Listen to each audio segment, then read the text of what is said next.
मित्रांनो नमस्कार। बघा या ठिकाणी आज बिबट्याची दोन छोटी छोटी पिल्ल या ठिकाणी आढळून आलेली आहेत। एक मादी आहे आणि दुसरी या ठिकाणी मादीच आहे। बघा दोन्ही माद्या आहेत आणि अतिशय गोंडस असे दोन्ही पिल्ल आहेत। तर शेतकऱ्यांनी जगावं की मरावं हा प्रश्न मुळामध्ये उद्भवतो, कारण की कुण्याचं पिकाला या ठिकाणी भाव नाही आणि शेतीमध्ये असं गुराढोरांसाठी चारा टाकलेला आहे। त्या चारा कापतानाही दोन्ही पिल्लं आढळून आलीत। जर यांची आई इथे असती तर मी तुम्हाला उद्या पेपरला आढळला असतो, परंतु गनिमत चांगली उन्हाचा पारा असल्यामुळे पिल्लच सापडली। त्यांची आई इथं कुठेतरी वावरत असेल।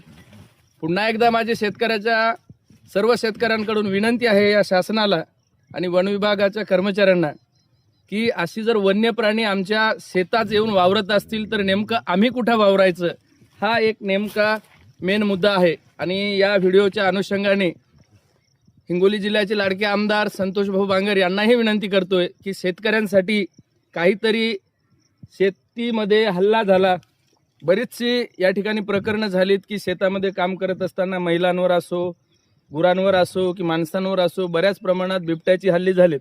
आणि दादाला अशी विनंती करतो की सापळा रचून वन विभागाला सांगा की सापळे रचून या वन्य प्राण्यांना पुन्हा त्यांच्या घरी, त्यांच्या जंगलात परत करावं।